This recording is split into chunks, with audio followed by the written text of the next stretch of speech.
Les éditions Télème présentent un enregistrement intégral de Un cri dans le désert de Catriona Ward, lu par Elsa Hamnan, Élise Petitgrou et Barbara Gâteau. Pour Agnès Mathilda Cavendish Gibbons et Jackson Blair Miller, les deux filleuls les plus futés et les plus adorables qu'une marraine pouvait espérer. Robe. C'est la varicelle qui confirme mes soupçons. Mon mari me trompe à nouveau. Je découvre le premier bouton sur Annie le matin de la fête des Goodwin. Elle est dans son bain, la fenêtre de la pièce révèle un carré bleu pâle de ciel d'hiver, et les branches nues des platanes projettent des ombres tranchantes sur le carrelage blanc. Assise en tailleur dans l'eau à peine tiède, Annie remue les lèvres. Elle chante une chanson secrète pour les animaux en plastique qui flottent autour d'elle. Annie refuse de prendre son bain si la température est supérieure à celle du sang. Elle n'aime pas les aliments trop salés, trop sucrés ou trop amers, et ses histoires préférées sont celles où il ne se passe rien. D'une manière générale, elle se méfie des extrêmes. Physiquement, je m'inquiète beaucoup plus pour elle que pour Cali, mon aînée. Annie est si frêle, si petite pour son âge.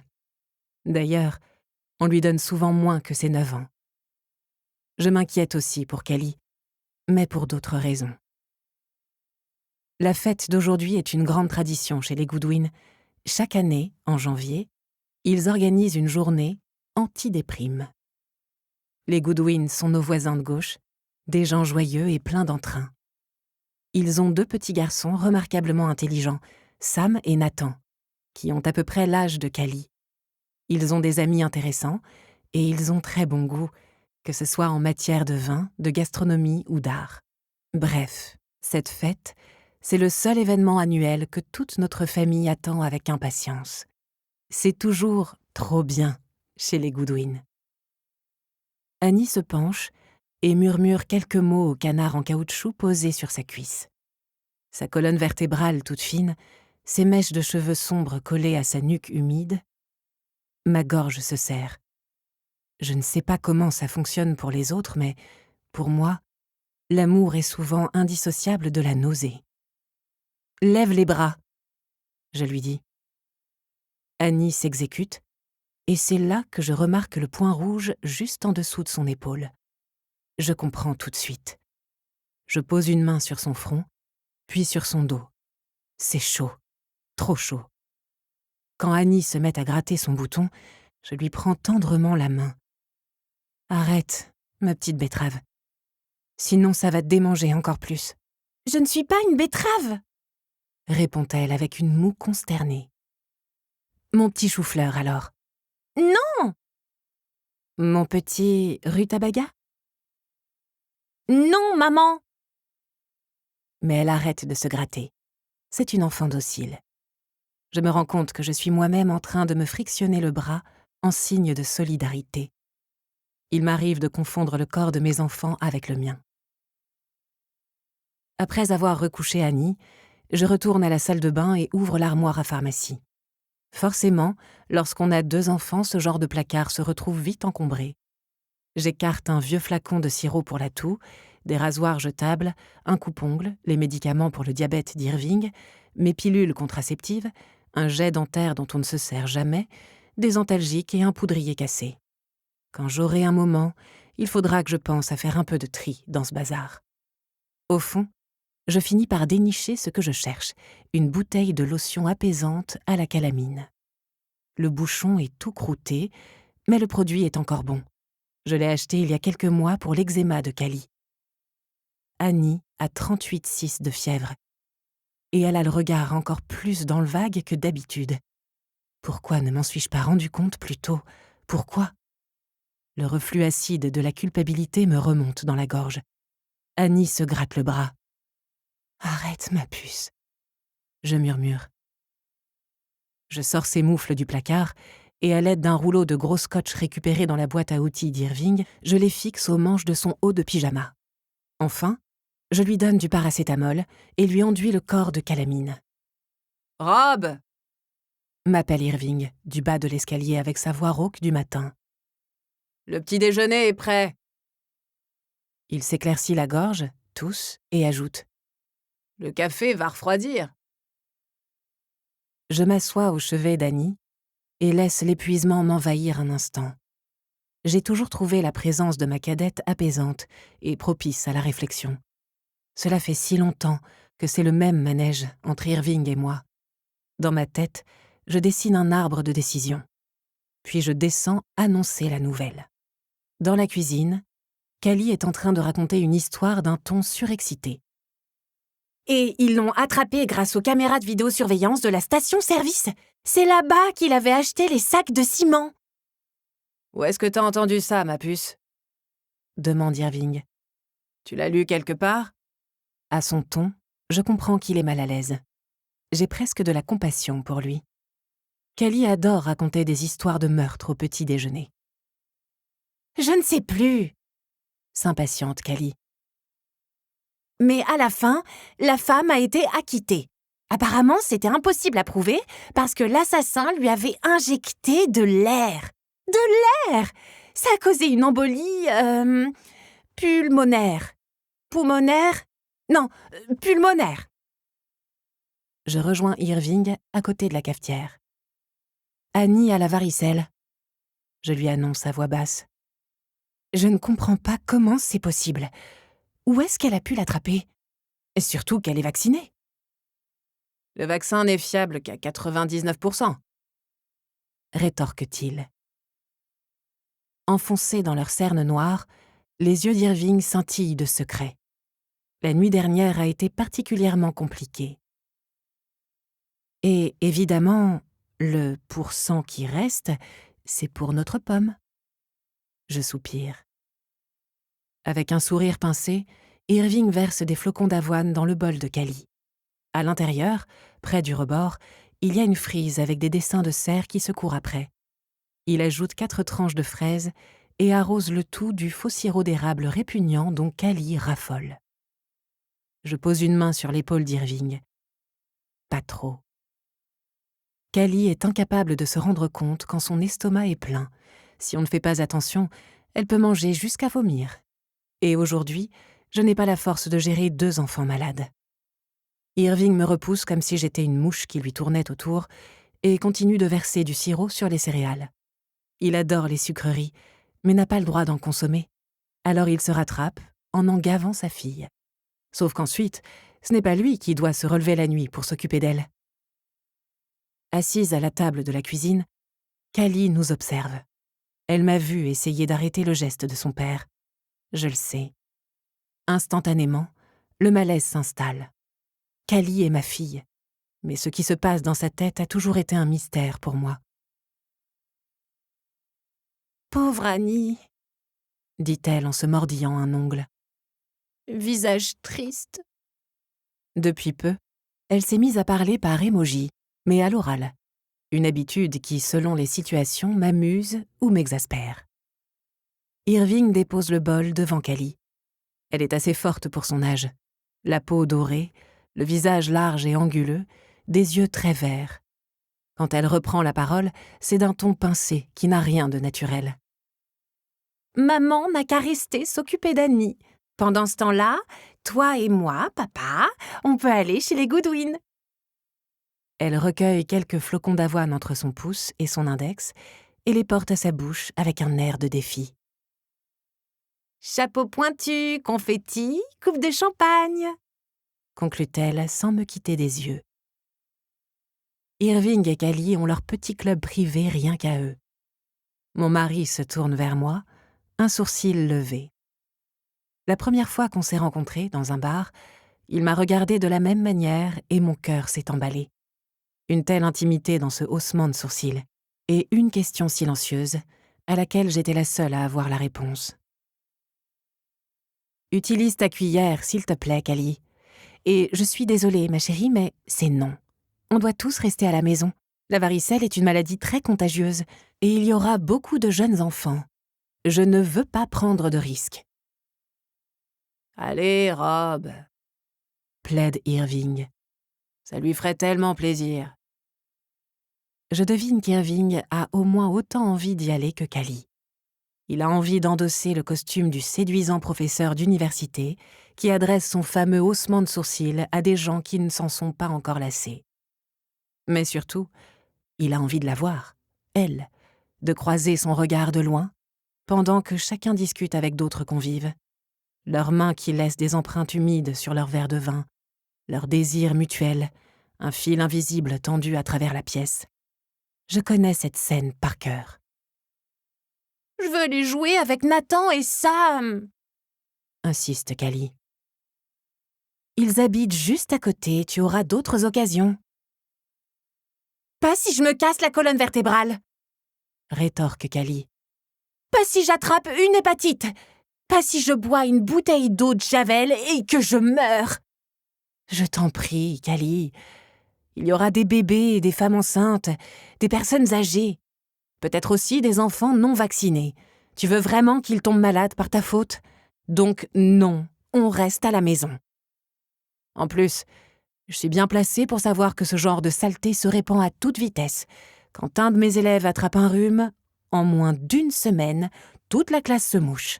Ça ne rate jamais. » Le cri de Callie prend naissance dans son abdomen, un grondement de fauve. Puis il enfle dans la cuisine avec le vacarme assourdissant d'une fusée au décollage.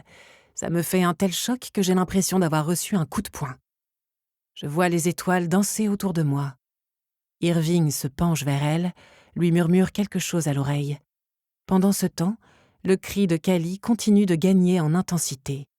Je croise le regard d'Irving et le coin de ma bouche se soulève très légèrement, de quelques millimètres.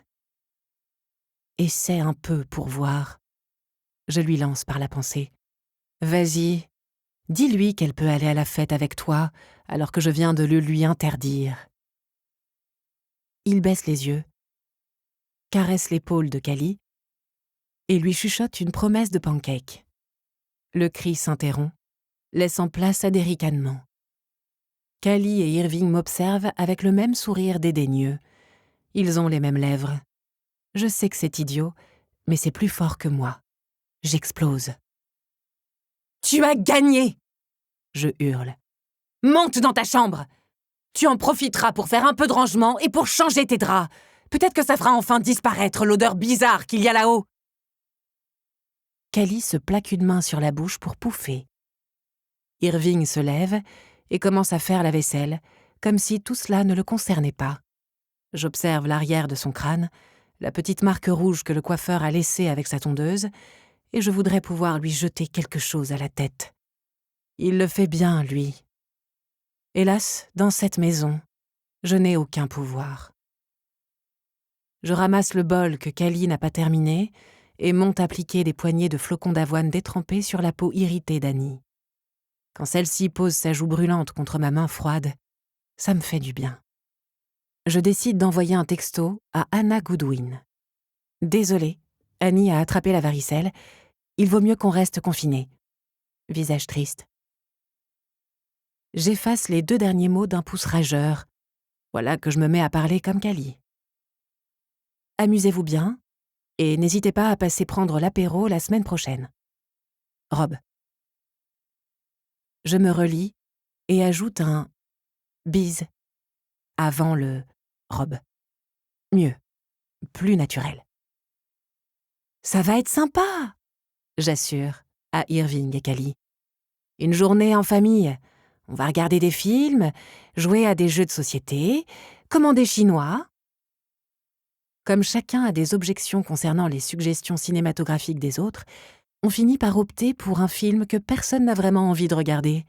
Il y est question d'un homme poursuivi par un lapin géant, mais on ne sait pas si le lapin est réel ou s'il est le fruit de l'imagination du protagoniste.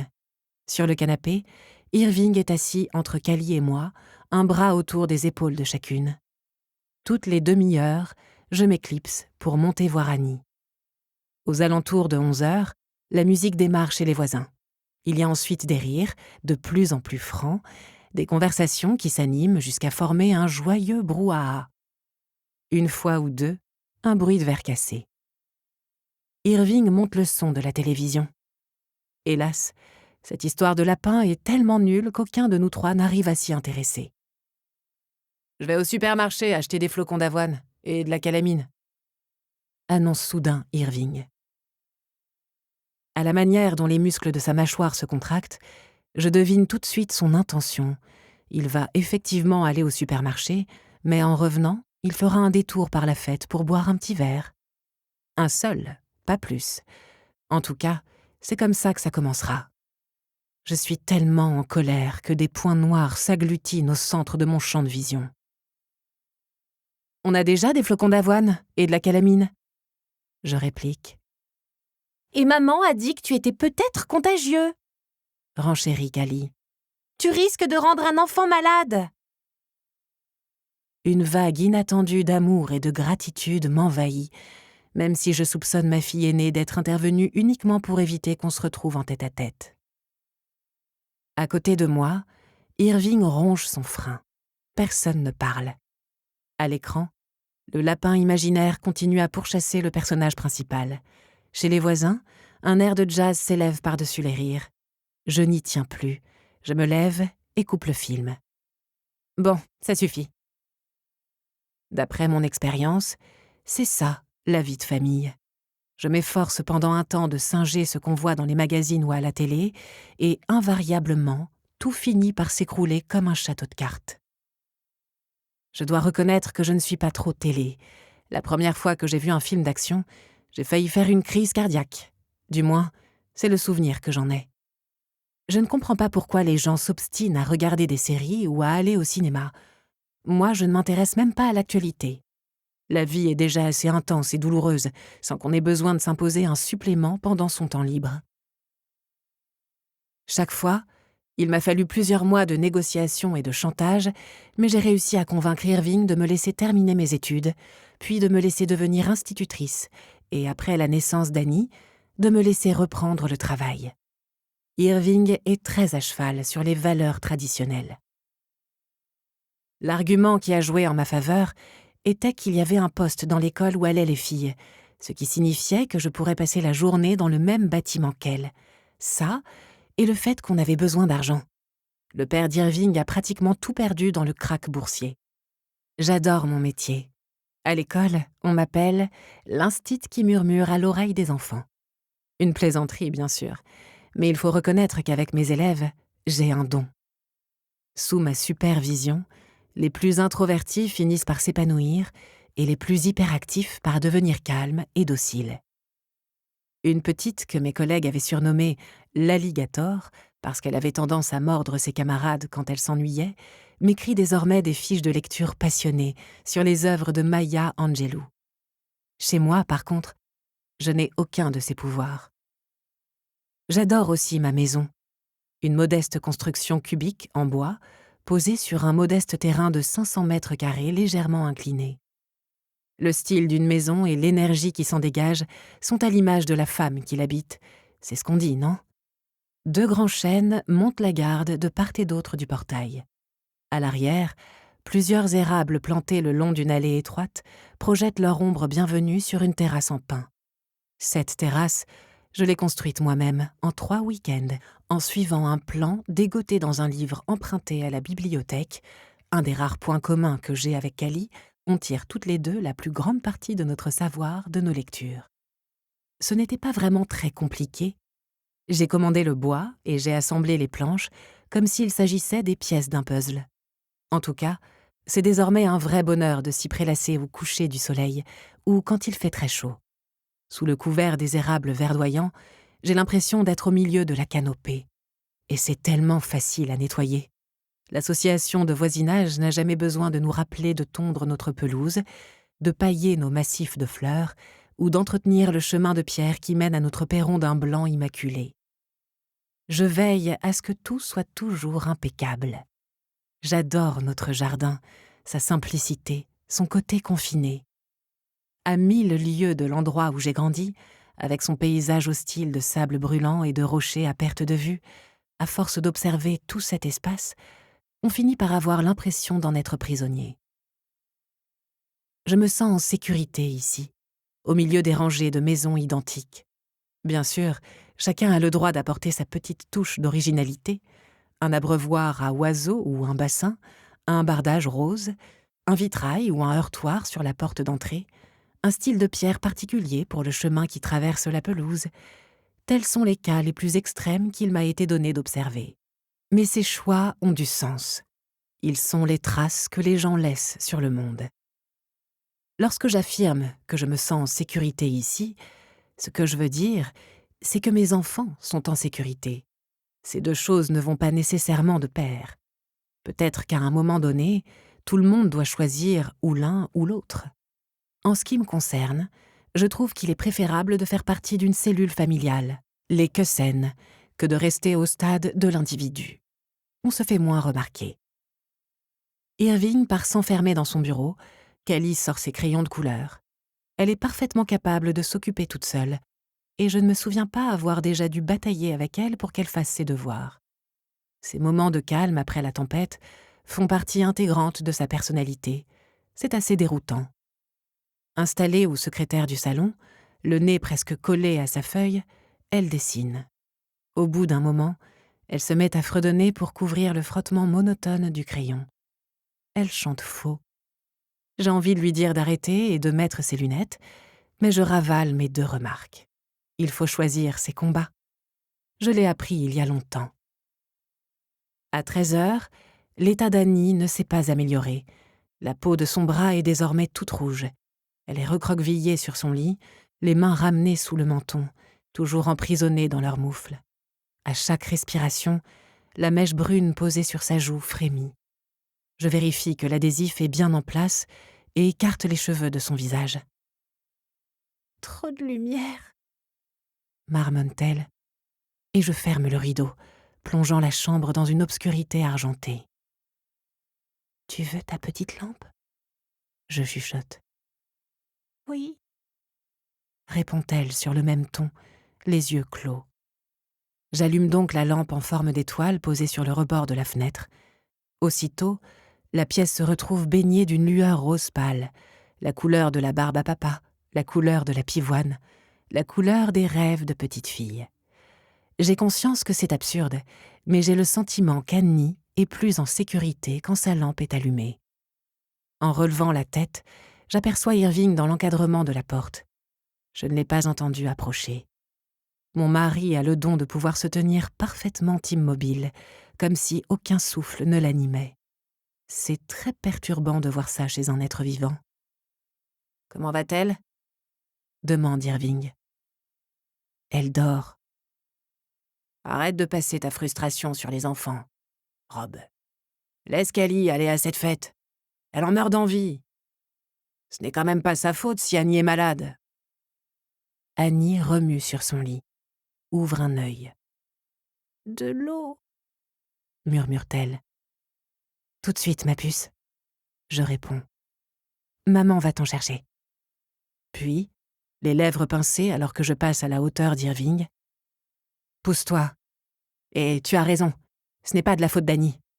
C'est la tienne. » Furieux, il fait volte-face et disparaît sans un mot dans la salle de bain, certainement afin d'y récupérer son traitement contre le diabète.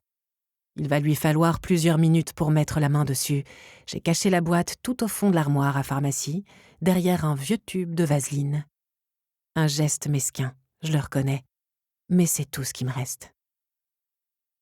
Si la cause de nos disputes peut varier, le résultat est toujours le même.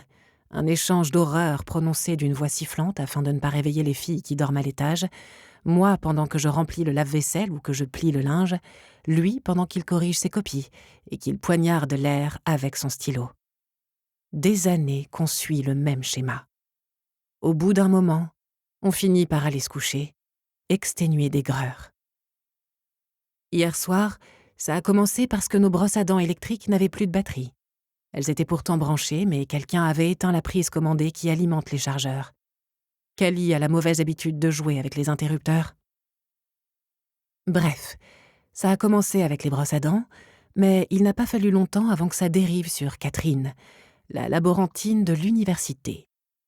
Irving rentre souvent tard du travail, ce qui ne me dérange pas. Ce qui me dérange, en revanche, c'est que Catherine, Cathy, comme il l'appelle, semble avoir exactement les mêmes horaires que lui. Elle porte un parfum qui s'appelle Sentient et les vêtements de mon mari en sont imprégnés. Ça empeste jusque dans son dressing. Les poings serrés, les yeux en feu, j'ai craché mon venin. Ma gorge était tellement contractée que mes mots n'étaient plus qu'un concentré de bile. Irving a approché son index tremblant à 2 centimètres de mon visage. Il ne me touche jamais. Il se contente d'agiter le doigt pour ponctuer chacun de ses mots. « C'est toi qui as voulu cette vie de famille », assène-t-il. « Quand on s'est rencontrés, c'était ton souhait le plus cher. Et maintenant que tu as obtenu ce que tu voulais, tu ne cesses de te plaindre. » Le no man's land de la vie de couple, lorsque les rancœurs sont trop profondes et que les reproches sont devenus un écheveau inextricable. Alors que j'essaie de me concentrer sur mon livre, j'entends Annie se mettre à pleurer. « Non !» sanglote-t-elle. « Non, non !» Je me précipite à l'étage et ouvre la porte de la chambre. Annie et Callie se disputent violemment un objet, la petite lampe rose en forme d'étoile. Annie a la tête renversée en arrière, sa bouche en un O de désespoir. Comme d'habitude, Callie n'affiche aucune émotion, mais elle se mord la lèvre inférieure. « Donne-la-moi !» ordonne-t-elle. « Sinon, quelqu'un va mourir. »« Je te déteste !» s'écrie Annie. « Et Dieu aussi te déteste !» Elle se jette sur sa sœur et tente de la frapper de sa main toujours prisonnière de la moufle. Je les sépare. Par miracle, la lampe n'est pas cassée. Je l'arrache des mains humides de Callie et la repose sur le rebord de la fenêtre. Dieu sait ce que Callie avait l'intention de faire avec. « Maman !» proteste Callie. « Ne la lui rends pas !»« Elle fait rien qu'à être méchante avec moi !» gémit Annie. « Maintenant, ça suffit !» je m'écrie. « Je ne veux plus vous entendre. Prenez un livre et taisez-vous !» Irving est assis à l'îlot de cuisine, les pieds sur une chaise. Je ravale mon irritation. Il sait que je déteste ça, ces pieds sales sur mes belles chaises. J'aime ma cuisine plus que tout. Je me suis donné beaucoup de mal pour choisir les plans de travail, et je n'oublie jamais de les huiler le dimanche. J'ai également conçu le motif du carrelage, avec ses élégantes spirales d'un gris bleuté. Tout comme la terrasse, c'est moi qui ai construit l'étagère à épices de mes propres mains. La menuiserie n'est pas quelque chose de très compliqué, il suffit de prendre son temps. Pour parachever mon œuvre, j'ai pris soin d'accrocher mes casseroles en cuivre de la plus petite à la plus grande. Il y a un bol avec une espèce de pâte au centre de l'îlot, en plein milieu. « Qu'est-ce que c'est ?» je demande, en ouvrant un placard à la recherche de la boîte d'aspirine. Pas pour Annie, pour moi. « Je prépare un pudding », répond Irving. Il ne cuisine pas, mais il tire une grande fierté de ces gâteaux anglais sans goût qu'il faut faire bouillir ou cuire à l'étouffer. Il trouve ça très distingué. « D'ailleurs, tu voudrais bien goûter pour me dire si ça manque de raisins secs ?» Je n'en ai aucune envie, mais une fois de plus, je choisis mes combats et attrape une petite cuillère, tout en pensant amèrement à Annie et Callie. Elles étaient si proches avant, toujours à jouer ensemble. On pourrait croire que les choses changent parce que Callie atteint un âge difficile, mais avec elle, tous les âges ont été difficiles. Je plonge ma cuillère dans le bol avant de me rendre compte de ce qu'il contient. Je pousse un cri. Je ne peux pas m'en empêcher, même si je sais que c'est exactement la réaction qu'il espérait. « Tu verrais ta tête !» s'esclave-t-il, plié en deux. « Mais c'est horrible !» je murmure d'une voix tremblante. « C'est horrible de faire ça à quelqu'un !»« Il faut que je les laisse à température ambiante !» explique-t-il. « Je vais à la pêche avec John, demain. » Je sens l'odeur des asticots à présent, un mélange âcre d'ammoniac et de pourriture. Irving en conserve de pleines boîtes dans le réfrigérateur du garage. Je l'ai empêché d'aller à la fête. J'aurais dû me douter qu'il chercherait à se venger. Dans le bol, les minuscules vers rouge sang remuent leurs petites têtes tronquées. Je suis convaincue que chacun a dans son passé une histoire qui le définit tout entier. Voici la mienne. À 2 ans, Callie était une enfant difficile, qui ne parlait pas et dont le silence était chargé de fureur. Déjà, à cette époque, elle affichait en permanence un air renfrogné, sauf quand elle regardait son père. Là, un sourire timide se frayait un chemin sur son visage, et je me rappelais alors qu'elle n'était qu'un bébé. C'était également une reine de l'évasion, capable d'ouvrir portes, placards et tiroirs, et d'actionner des poignées et des verrous qui auraient dû résister à ses minuscules mains. Un après-midi, j'attendais Irving, qui devait rentrer d'un congrès. Callie n'avait pas dormi de la nuit. Dès que son père n'était pas à la maison, elle était incapable de fermer l'œil. J'étais épuisée. En plus, il régnait une chaleur étouffante. À un moment, j'ai installé Callie sur sa chaise haute, le temps d'aller aux toilettes. Quand je suis revenue à la cuisine, à peine 30 secondes plus tard, elle était à moitié sur sa chaise, à moitié dans l'évier, un bras plongé jusqu'à l'épaule dans le broyeur à déchets, l'autre tendu vers l'interrupteur permettant de l'actionner, le regard déterminé. « Ne me refais jamais un coup pareil !» j'ai crié, après m'être précipitée pour la prendre dans mes bras et la serrer contre moi. Elle m'a regardée, étonnée, puis a ouvert la bouche en grand pour pousser un long hurlement strident qui m'a transpercé le crâne. Il m'a ensuite fallu des heures pour réussir enfin à la recoucher dans son lit à barreaux. Autour de moi, le monde semblait trembloter comme de la gelée. Je me suis laissée tomber sur le canapé et je me suis endormie en un instant. J'ai été réveillée par la main d'Irving sur mon front. Ses yeux noirs étaient fixés sur moi. « Callie a été infernale !» j'ai soupiré. « Moi, ça va bien, merci de poser la question » a-t-il rétorqué sèchement. « Le congrès était passionnant. » Je ne pensais pas que ce serait aussi compliqué. Je crois qu'elle ne m'aime pas. En entendant mon ton géniard, je me suis détestée. « Ce n'est qu'une enfant » a répondu Irving, assis à côté de moi. « Essaie de prendre un peu de recul. » Il y avait dans ces phrases une cadence inhabituelle qui m'a brisé le cœur. Et rebelote, j'ai songé. Chaque fois qu'Irving se trouve une nouvelle amante, il a tendance à singer sa façon de parler. Je me suis redressée et me suis approchée de lui, comme pour l'embrasser. Son haleine empestait le whisky. « Il existe, ce congrès ?» j'ai demandé, surprise par ma propre impertinence.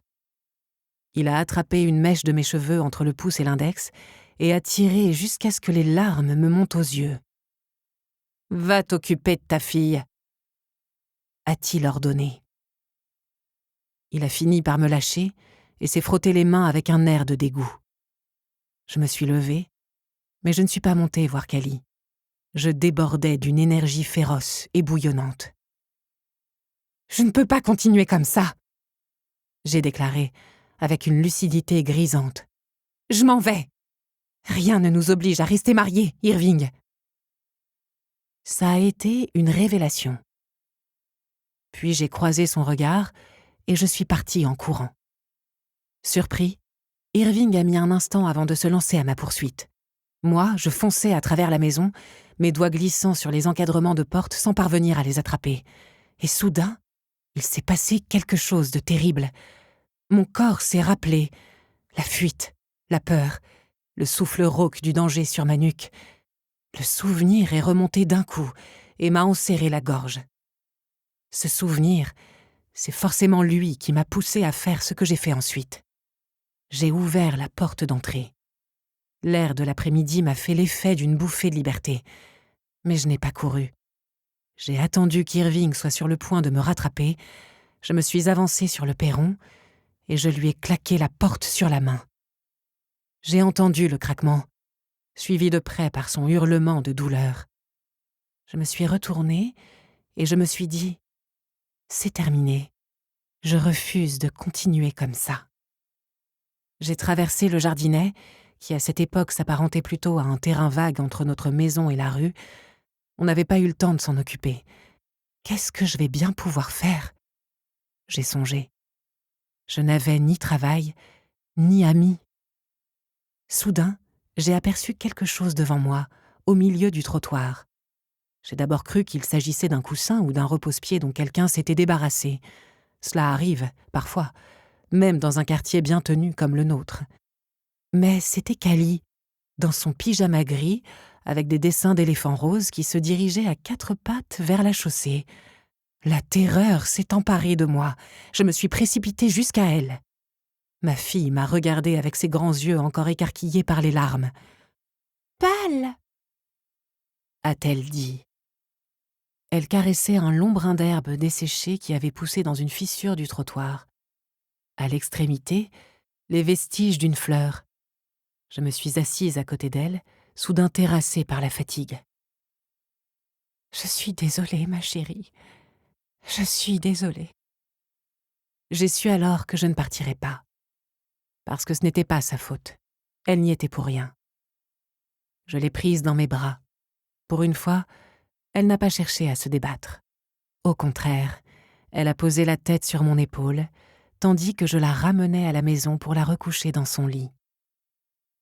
« Je vais te faire un beau jardin, » je lui ai promis, en l'embrassant sur le front. Peut-être qu'elle ne me laisserait pas l'aimer, mais elle ne pourrait pas m'empêcher de prendre soin d'elle. Irving avait un beau bleu à la main, mais apparemment rien de cassé. Alors je lui ai mis de la glace, et on s'est assis en silence à la table en formica branlante, tous les deux épuisés. Je devrais faire quelque chose de cette cuisine. J'ai songé. La pièce était dépouillée, mal finie. Le linoléum se déchirait par endroits et l'évier fuyait. J'ai imaginé de belles casseroles en cuivre accrochées au mur, des herbes aromatiques en pot sur le rebord de la fenêtre, peut-être même une étagère à épices. « Je ne veux plus que tu rentres tard, » j'ai murmuré. « C'est d'accord ?» Par « rentrer tard », je voulais évidemment dire « rentrer au petit matin en parlant comme sa dernière conquête ». Il m'a jaugé, puis, du menton, a désigné ses doigts gonflés. « Tu n'es pas en position de me demander quoi que ce soit. » Il fallait que j'essaie d'arranger les choses, de rendre la situation entre nous plus tolérable. Doucement, j'ai posé ma main sur la sienne, celle qui n'était pas abîmée. Callie a appris un nouveau mot. J'ai annoncé. Entre rire et larmes, je lui ai raconté l'histoire et quand il a esquissé un sourire, je me suis retenue de pousser un soupir de soulagement. J'étais pardonnée. Mais j'ai aussi ressenti une pointe de fierté.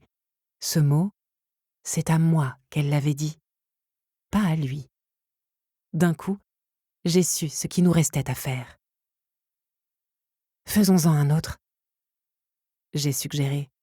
« Un autre bébé ?» « D'accord. » La chaleur de son approbation était si réconfortante que j'ai failli me mettre à pleurer. Et puis, si on avait 2 enfants, peut-être qu'ils daigneraient me laisser un peu de leur amour. Depuis, je me suis souvent demandé pourquoi il avait accepté.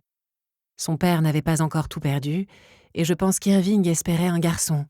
Peut-être qu'il se disait que le vieux se montrerait plus généreux en sachant sa descendance assurée. Quant à moi, je n'en suis pas fière, mais j'en voulais un rien qu'à moi. Depuis le début, Callie était la fille d'Irving.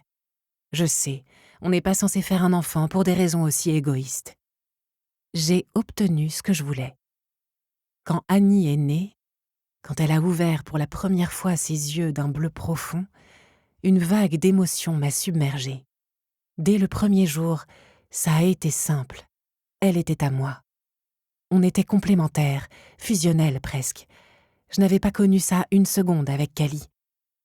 Malheureusement, mon plan n'a pas fonctionné comme prévu. Peu à peu, les enfants ont pris toute la place, poussant Irving sur la touche. Or, il déteste ne pas être au centre de l'attention. Et puis, il n'y a pas d'héritier mâle à qui son père pourrait signer des chèques. Mais je m'accroche, parce que cela me permet d'offrir à mes filles 2 parents qui s'occupent d'elles, une maison lumineuse et fleurie, et un jardin qui embaume, avec sa belle pelouse sur laquelle elles peuvent courir. Même quand Irving recommence à rentrer tard, ce qui finit invariablement par arriver, je m'accroche. Je le fais pour elle, mais aussi pour moi. Entre Sundial, Falcon, Mia et ce qui s'est passé avec Jack, je me suis retrouvée isolée et je ressens encore le besoin irrépressible de me fondre dans la masse, de m'intégrer. J'aspire à disparaître au milieu de la foule insipide des femmes qui n'ont d'autre ambition que leur famille, leur pavillon dans une banlieue tranquille et leur emploi d'institutrice à mi-temps. Quant à Callie, c'est ma fille, et je l'aime. Jamais je ne lui dirai que parfois, je ne l'apprécie pas.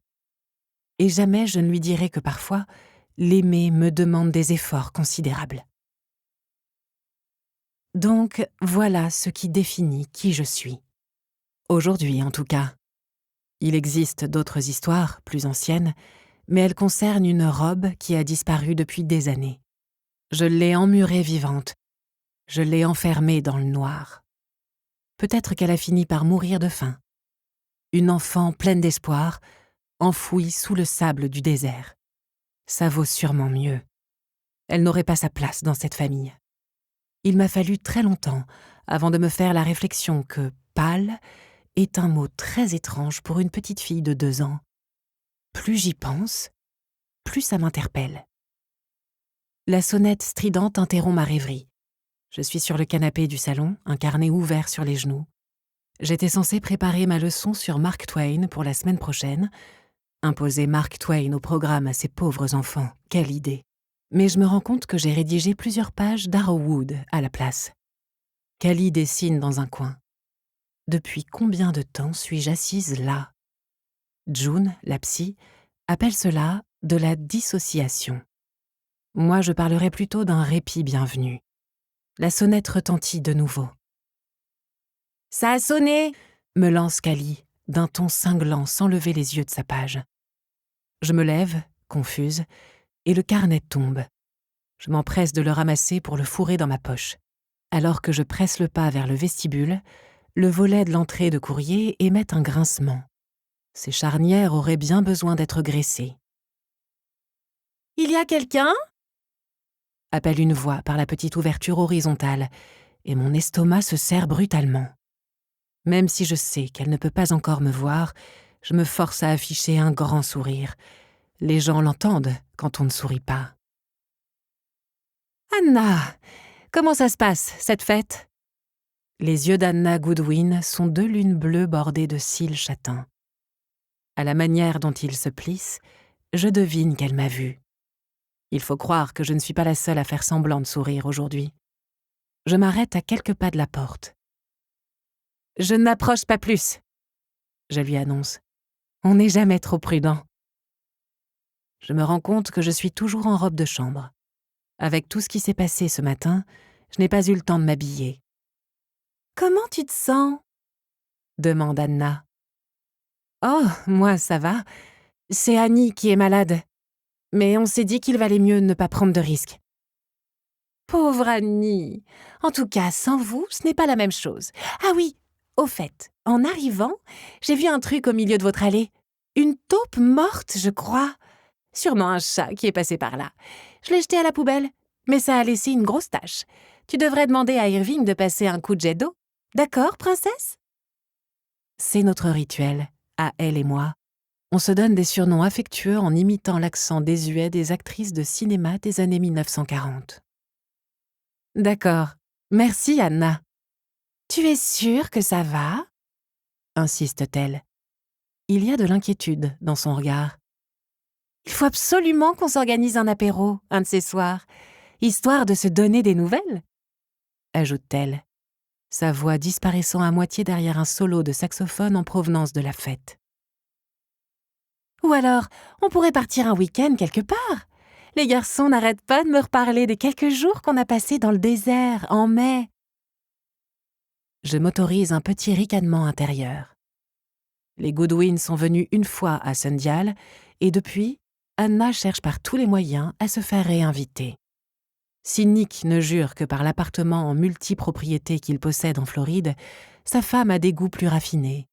Je n'ai aucun mal à l'imaginer racontant avec délectation sa retraite dans le désert à ses copines du yoga.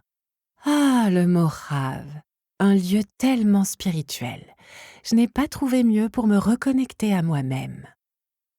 Rob? Désolée, j'ai eu une absence. Tu as besoin de quelque chose? Je peux faire un saut au supermarché. Tu es un ange. Ça va aller. Je nous ai fait livrer des courses hier. On a tout ce qu'il faut. Les yeux d'Anna se plissent à nouveau. Écoute, tu as mon numéro, donc n'hésite pas. En tout cas, bon courage avec cette saleté de maladie. Sam l'a attrapé le mois dernier, je sais ce que c'est. Oui, je me souviens. Le mois dernier, il y a 22 jours exactement, les Goodwin sont rentrés d'Australie. Le lendemain, Sam était cloué au lit avec la varicelle. Résultat, on n'a pas vu Anna depuis un moment. Enfin, moi, je ne l'ai pas vue.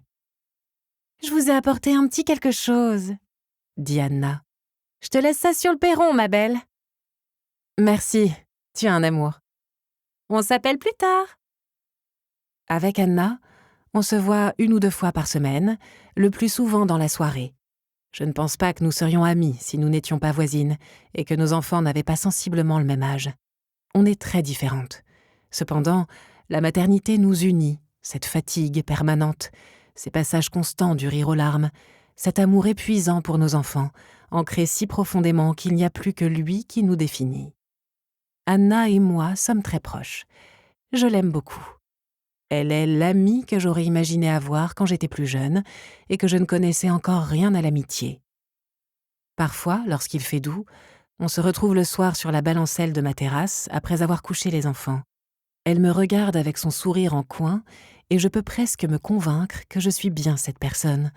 Rob, l'institutrice sans histoire qui habite une banlieue tranquille avec son séduisant professeur d'université de mari et qui a enfin trouvé une amie qui la comprend. Je ne suis pas sûre qu'Anna mérite les pensées cruelles que j'ai eues à son égard. Je crois qu'elle a vraiment adoré ces quelques jours qu'on a passés à Sundial. Il faut dire que cet endroit exerce une emprise certaine. Beaucoup la ressentent, peu la comprennent. Et c'est tant mieux. Une fois sûre qu'elle est partie, j'entr'ouvre la porte et jette un œil à l'extérieur. Chez les Goodwin, côté rue, les serpentins colorés accrochés aux branches des arbres s'agitent en silence dans la brise fraîche au-dessus de la pelouse. Dans le jardin derrière la maison, en revanche, la fête bat son plein. Il flotte dans l'air un vague parfum de cigare. Sur la marche à mes pieds est posée une tarte au citron meringuée. Plus loin, au milieu de l'allée, j'aperçois la traînée visqueuse laissée par le cadavre de la taupe. Je crois même percevoir l'odeur de charogne qui se dégage de la poubelle, quelques mètres derrière. Il m'a fallu des mois pour trouver les barrettes d'ardoise dont je rêvais pour mon allée à un prix raisonnable. Je les adore. Elles emmagasinent la chaleur du soleil pendant la journée, et le soir venu, c'est un véritable bonheur de marcher dessus pieds nus. J'ai demandé aux paysagistes de les disposer de manière qu'elles forment une légère courbe depuis la porte d'entrée. Pour les bordures, j'ai planté du romarin, du thym, de la lavande et de la sauge bleue, ainsi que quelques lobélies cardinales. Je me suis donné beaucoup de mal pour obtenir une palette de couleurs qui me satisfasse, et je suis ravie du résultat. Hélas, là, en regardant mes belles ardoises, je ne vois plus qu'une traînée de sang synonyme de mort. Une présence dans mon dos. Je n'ai pas besoin de me retourner pour deviner qu'il s'agit de Kali. Elle a un 6e sens pour le sucre. Je ramasse la tarte au citron sur le perron. « Ce sera pour le dessert de ce soir », je préviens, en refermant la porte. « Jusque-là, interdiction d'y toucher. Papa est sorti par le jardin. » Il a sauté sur l'occasion, évidemment. Soudain, c'est trop pour moi. Je m'assois par terre au milieu du vestibule et je laisse les larmes brûlantes rouler sur mes joues. J'ai du mal à respirer. J'ai l'impression d'avoir du ciment dans les narines. Mon visage crispé doit ressembler à celui d'une poupée en plastique. Une poupée qui pleure. « Maman ?» Mince, Kali. Il faut vite que je me ressaisisse. Je m'efforce de respirer de manière régulière pour la rassurer. Elle doit avoir peur. À la réflexion, je ne suis pas sûre que ce soit une émotion qui lui soit familière. Ou peut-être qu'elle se manifeste chez elle d'une manière particulière. Étranges, les pensées qui nous viennent, quand on est recroquevillé sur le carrelage comme un petit animal tremblant, secoué de sanglots devant sa fille préadolescente. « Ne pleure pas, maman, » dit Kali. Attends, Je reviens tout de suite. » Elle s'éloigne et je l'entends fourrager dans la cuisine. Entre mes mains, ma tête ne m'a jamais paru aussi lourde. Tiens, quelque chose apparaît dans mon champ de vision. Une cuillerée de tarte au citron. Un bruit s'échappe de ma gorge, aigu, puissant, bref, un son perturbant, même à mes propres oreilles. Cali ne scie pas. Elle me regarde droit dans les yeux. « Ça va te faire du bien », insiste-t-elle. J'accepte son offrande. L'acidité du citron me chatouille la langue, tandis que la meringue déverse sa cascade de sucre dans ma bouche. Cali a raison. Ça fait du bien. Un peu. Merci, ma chérie. J'ai envie de rire, parce que je suis touchée qu'elle essaie de me réconforter, mais j'ai également envie de me mettre à pleurer de plus belle, parce que dans le spectre émotionnel limité de ma fille, le réconfort correspond à un mélange de blanc d'œuf, de crème de citron et de sucre préparé par la femme que son père... Bref. Ça va beaucoup mieux. Merci, ma puce. Et je prends une seconde bouchée pour la rassurer. Cali me dévisage un long moment avant de hocher la tête, satisfaite.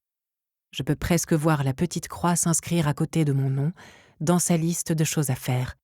Je suis réparée, plus besoin de s'inquiéter pour moi. Elle retourne donc à son dessin et se remet à fredonner. Quant à moi, je continue à manger. Il faut dire qu'elle est très bonne, cette tarte. Ça faisait déjà quelque temps que j'avais des doutes sur Anna et Irving. Certains signes ne trompent pas. Plusieurs fois, j'ai été réveillée au milieu de la nuit par le cliquetis étouffé de la porte de derrière. Irving prenait des douches plus longues que d'habitude. Il était souvent très fatigué. Parfois, son haleine sentait le vin en plein milieu de la journée. Mais surtout, il semblait heureux, et je savais que ça ne pouvait pas venir de notre couple. Lorsque j'ai remarqué le bouton de varicelle sur le bras d'Annie, ça a été comme si les rouages d'un vieux coffre-fort se mettaient en place, ou que je voyais une balle de golf rouler tout doucement sur le green pour tomber dans le trou. J'ai compris. Personne ne s'est rendu chez les Goodwin pendant que Sam était malade, ou plutôt, personne n'était censé s'y rendre. Il faut croire qu'Irving n'a pas pu s'en empêcher. Est-ce qu'il y a emmené Annie, un jour que je n'étais pas à la maison? Peu importe, au fond. Le fait est que mon mari a contaminé ma petite fille, et cela, je ne le lui pardonnerai jamais. Je pense soudain à des boyaux de taupe étalés sur du ciment chaud. Irving sait que j'ai compris. Je l'ai lu dans ses yeux, un peu plus tôt, quand je lui ai annoncé qu'Annie avait la varicelle. Je regarde la tarte posée sur le carrelage à côté de moi, les quelques trous à la surface, la cuillère plantée à la verticale dans la couche de meringue et de crème au citron.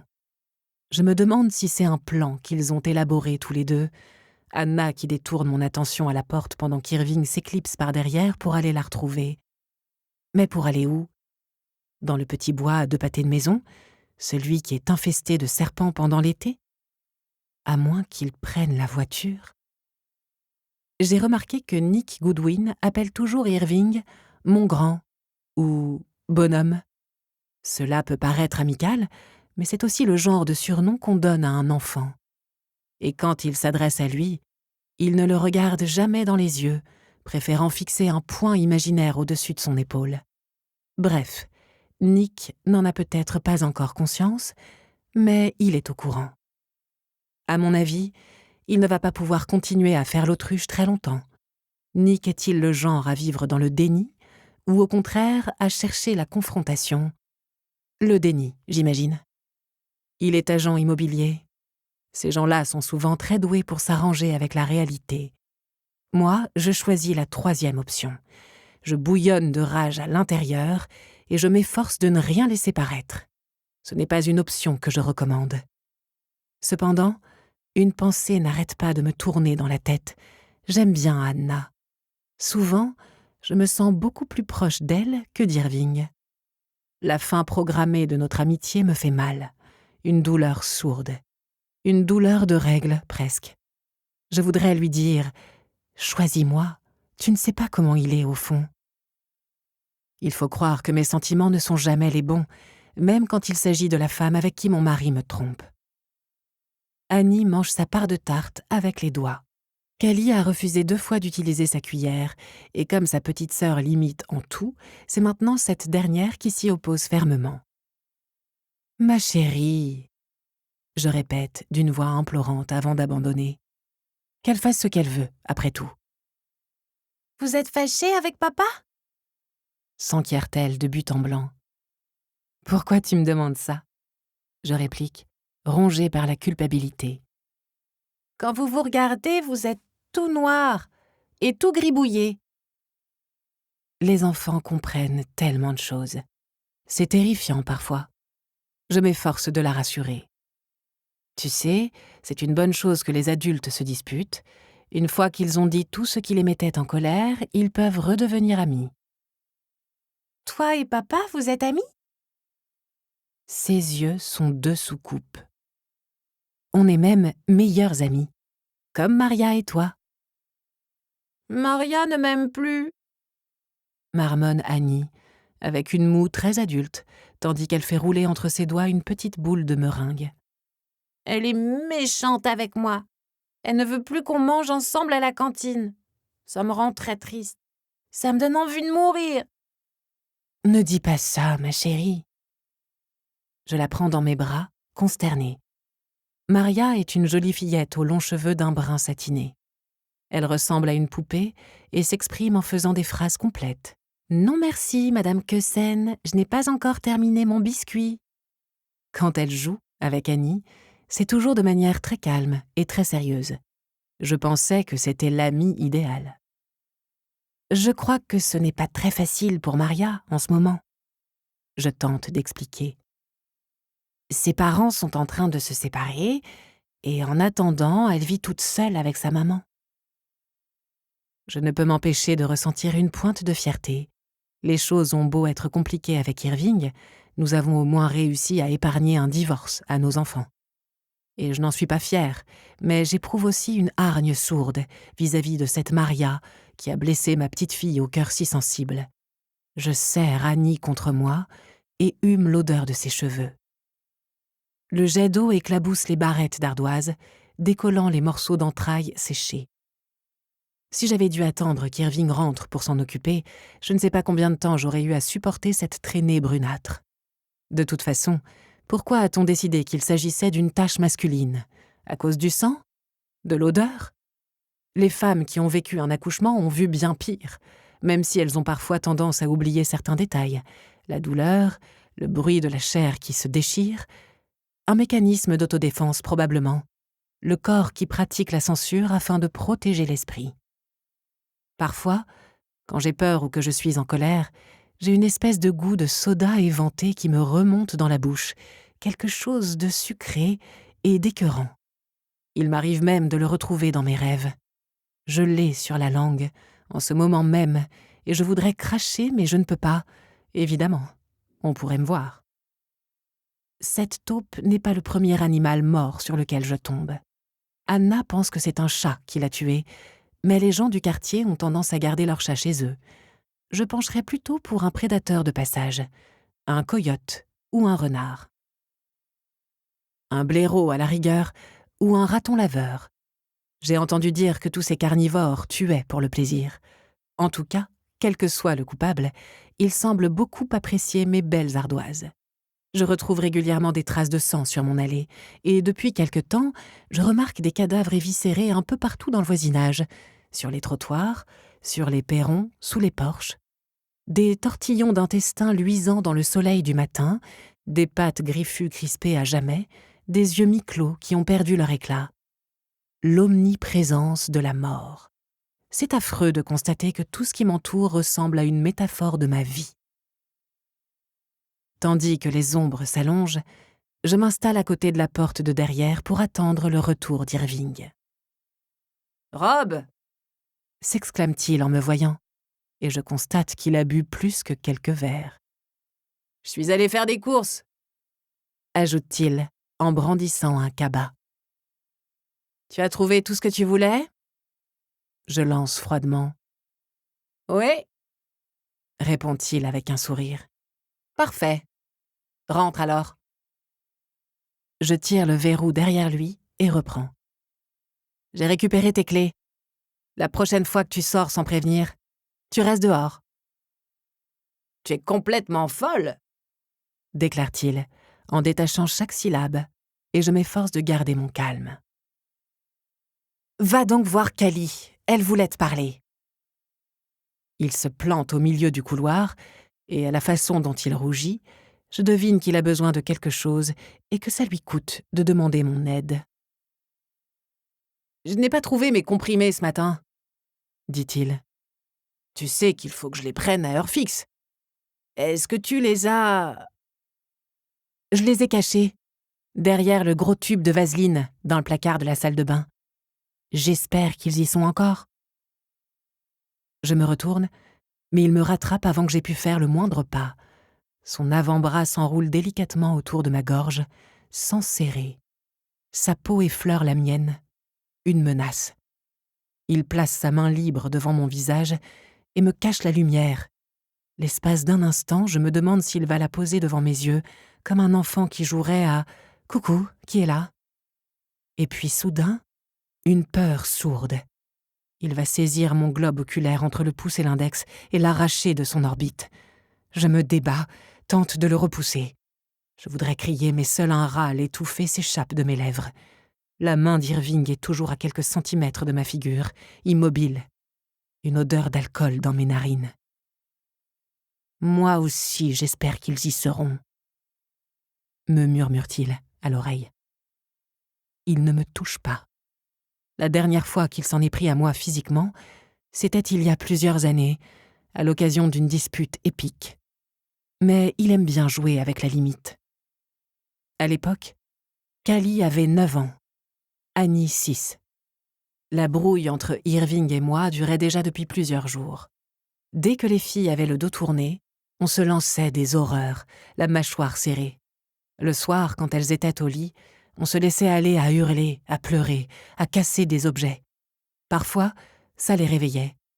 Annie pleurait, mais elle se rendormait facilement. Elle était trop jeune pour se rendre compte de quoi que ce soit. Cali, en revanche, a toujours été futée. Je sais qu'elle comprenait ce qui se passait. Par contre, elle n'a jamais pleuré. Elle n'a jamais rien dit.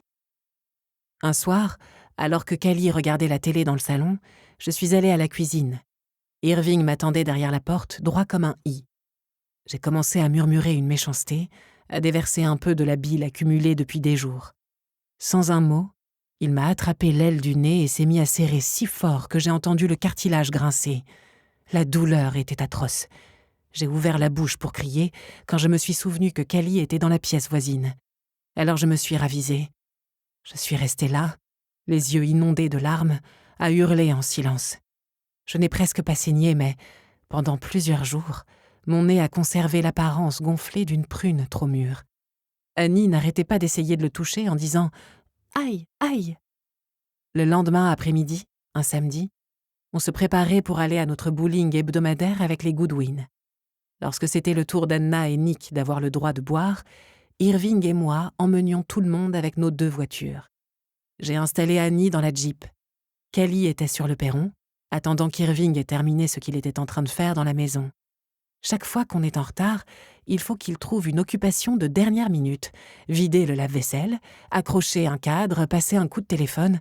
C'est un moyen de me montrer qu'il a le contrôle. Il me fait attendre, bien conscient que chaque seconde qui s'égrène voit croître mon anxiété. Et puis, je crois qu'il est incapable d'agir s'il ne ressent pas l'adrénaline de l'urgence. Lorsqu'on prend les 2 voitures, on a toujours la même organisation. Annie monte avec moi, Cali avec Irving. Cette fois, j'ai décidé de déroger aux habitudes. Quand Irving est enfin sorti, les 2 filles étaient installées dans la Jeep, Annie à l'avant dans son siège auto, Cali sur la banquette arrière. « Au revoir, Irving !» je lui ai lancé, en enclenchant la marche arrière. L'horreur absolue sur son visage. Clairement, il a eu l'impression que j'enlevais ses enfants. « Bien fait pour toi », j'ai pensé. « Maintenant, tu vois ce que ça fait. »« Pourquoi je ne monte pas avec papa ?» a demandé Cali. Parce que j'avais envie de passer un peu de temps avec toi, ma chérie. Dans le SUV, Irving nous a suivis de près jusqu'à destination. Je le voyais dans le rétroviseur, les mains crispées sur le volant, ses yeux lançant des éclairs, pendant que les Goodwin bavardaient gaiement. Il y avait un monde fou au bowling. Beaucoup de familles. J'ai attendu qu'Anna et son mari s'éloignent enfiler leurs chaussures pour m'approcher d'Irving. « Ne t'avise plus jamais de me toucher. » Je lui ai murmuré à l'oreille. « Plus jamais. » Il a acquiescé, le visage blême, et j'ai compris que j'avais gagné. Je n'en revenais pas. Plus tard ce soir-là, alors que les enfants dormaient et que j'étais allongée sur le lit dans notre chambre, j'ai écouté Irving dans la salle de bain attenante où je ne mets jamais les pieds. Comment peut-on déféquer aussi près de l'endroit où on dort ? Personnellement, il me faut au moins 2 portes entre ces 2 activités. C'est d'ailleurs une des raisons qui me font autant aimer la vie en pavillon de banlieue. On parvient à oublier qu'on a des corps. Quand Irving est sorti, je me suis redressée en regrettant de ne pas avoir attendu qu'il soit couché pour le rejoindre. Je n'aime pas me sentir à sa merci. Il a haussé un sourcil et m'a adressé un sourire triste. Je lui ai rendu son sourire, soulagé. « Je vais attendre », a-t-il déclaré. « À un moment, on arrêtera de se disputer sans arrêt et on sera à nouveau heureux. On ira dîner dans des bons restaurants comme avant. On retombera amoureux l'un de l'autre, tellement amoureux que ça nous fera mal d'être séparés. Et puis un jour, peut-être pendant que tu prendras le petit déjeuner ou que tu regarderas un film, tu te tourneras vers moi pour me poser une question ou pour me raconter une anecdote. Et je ne serai plus là. Tu chercheras alors Cali, mais elle aussi sera partie. Je m'en irai au moment où tu t'y attendras le moins. Et je l'emmènerai avec moi. » Il s'est penché au-dessus de moi et m'a déposé sur le front un baiser aussi sec qu'une feuille morte. « Je suis plus intelligent que toi, » a-t-il ajouté. « Et je suis patient. Je suis capable d'attendre assez longtemps pour que ça te fasse vraiment mal. » Il a ramassé son verre d'eau sur la table de chevet et l'a jeté de toutes ses forces contre le mur. Bruit d'explosion, pluie d'éclats de verre. Irving m'a regardé avec un grand sourire, puis il s'est couché. Quelques instants plus tard, il dormait.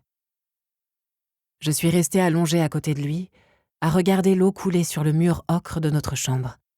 J'avais choisi cette couleur parce que je la trouvais apaisante, comme une villa toscane au coucher du soleil, avais-je pensé à l'époque. Irving a tenu sa promesse. Il ne m'a plus jamais touchée. À la place, il se venge sur les verres, sur les assiettes. Et tous les jours, je me demande, est-ce que c'est aujourd'hui qu'il va se lasser de la vaisselle et me fracasser la tête contre le mur ? Annie refuse de toucher à sa soupe, à son orange ou à son sandwich, alors je finis par lui donner un des biscuits de Noël qui nous restent, avec un glaçage rose bonbon. Elle a déjà mangé beaucoup de sucre avec la tarte au citron meringuée, mais tant pis. Elle engloutit la friandise et monte se coucher. Et maintenant, un peu de temps pour moi. Je m'enferme dans mon bureau, une petite pièce en retrait du salon. Avant de commencer, je m'assois dans mon fauteuil et prends plusieurs grandes inspirations. Fais abstraction du reste. Tu n'arriveras à rien si ton esprit est accaparé par la varicelle, la menthe de ton mari ou la personnalité troublante de ta fille aînée. J'écris toujours à la main. Je n'arrive pas à me concentrer si je tape à l'ordinateur. J'ai commencé ma série des Arrowwood il y a quelques années, à une époque où Irving rentrait systématiquement très tard du travail. Je crois que son amante du moment était chef dans un restaurant d'Escondido.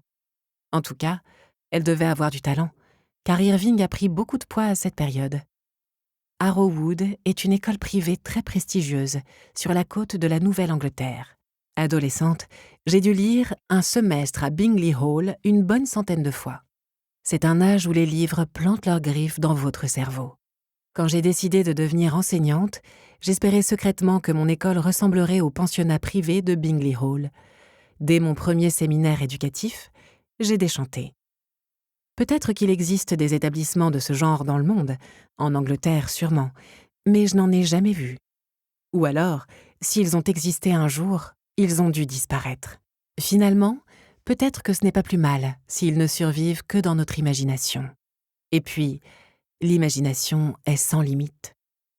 Le tome d'Arrowwood sur lequel je travaille est raconté du point de vue de la sportive de l'école. Elle cache des choses. Je crois que je vais en faire une voleuse. Dans tous mes livres, il y a au moins un gros scandale. Mes personnages sont des adolescents très perturbés. J'adore écrire. C'est une excellente distraction. Plus que ça, à vrai dire, c'est un refuge. J'en suis au 5e tome et les 4 premiers sont assez longs pour qu'on puisse parler de romans. Je ne les ai jamais montrés à personne et je n'en ai pas l'intention. C'est mon intimité. J'écris au crayon à papier parce que quand j'ai terminé, je reviens au début pour changer le nom de mes personnages. Pendant mon premier jet, j'utilise les prénoms de gens que je connais, des gens de ma famille surtout. Livre après livre, Rob, Irving, Callie, Annie, Jack, Mia et Falcon deviennent amis, se trahissent et se racontent leurs terribles secrets. Bras dessus, bras dessous, les filles de l'école arpentent les couloirs d'Arrowwood pour se rendre d'un cours à un autre en discutant de qui invitera qui au bal de fin d'année qui réunit leur pensionnat avec l'école de garçons voisine. Rien de ce que je raconte dans ces livres n'a vraiment eu lieu, bien entendu. Mais ça reste un acte commémoratif. Une espèce de thérapie, en somme. Au bout de quelques heures, la fête chez les voisins touche à sa fin. La musique s'arrête et les conversations s'estompent. Des portières qui claquent, un bruit sourd de chair s'écrasant sur le ciment, quelqu'un qui s'est cassé la figure. Ça risque de réveiller les enfants. En plus, la déléguée de classe était sur le point de faire quelque chose de particulièrement odieux et maintenant, j'ai perdu le fil. Plusieurs grandes inspirations et je reprends mon crayon. Autour de moi, tout s'éteint. C'est merveilleux. C'est comme si je disparaissais. Arrowwood. Ses livres d'écriture cunéiformes sous le bras, Callie descendait le sentier qui menait à la mer. Elle avait pris du retard sur le reste de la classe et comptait étudier à l'ombre de la falaise, les orteils enfoncés dans le sable. Miss Granger serait tellement fière d'elle lorsqu'elle se rendrait compte que Callie était revenue au niveau de ses camarades, malgré tout un semestre à se consacrer au hockey sur gazon. Callie avait un petit béguin pour Miss Granger. Elle la trouvait tellement intelligente et tellement élégante avec sa coupe au carré. Mais en atteignant la plage, Callie entendit des voix portées par le vent. Elle n'était pas seule. D'instinct, elle s'accroupit derrière une touffe de roseaux qui dodelinait dans la brise, chose qu'elle regretta aussitôt. Si quelqu'un la découvrait, elle passerait à coup sûr pour une fouineuse. Elle reconnut bientôt une voix qui lui était familière, celle de Jack, sa meilleure amie. Jack détestait son vrai prénom, Jacqueline. Même les enseignants l'appelaient par son diminutif. Callie et Jack étaient toujours fourrés ensemble. Elles se racontaient tout, enfin, presque. « Merci d'avoir accepté de me retrouver ici », dit Jack. « Je ne voulais pas que ça fasse jaser. »« Qu'y a-t-il, Jack ?»« Mes élèves m'attendent dans 20 minutes pour leur cours de soufflage de verre. » Callie étouffa un cri de surprise. Cette voix, Miss Granger. Dire qu'elle pensait justement à elle quelques instants plus tôt. « J'ai quelque chose de très grave à vous confier », déclara Jack. « Mon Dieu, je t'écoute. » Tous les vols dont ont été victimes les autres filles. C'est Callie la responsable. Lâcha Jack. Dans mon casier, j'avais $40 que m'avait donné ma tante pour que je m'achète de nouveaux crampons pour la saison de football. Mais ce matin, ils avaient disparu. Nous espérons que vous avez apprécié cet aperçu. Pour continuer à écouter ce livre audio sur Google Play Livres, utilisez le lien dans la description de la vidéo.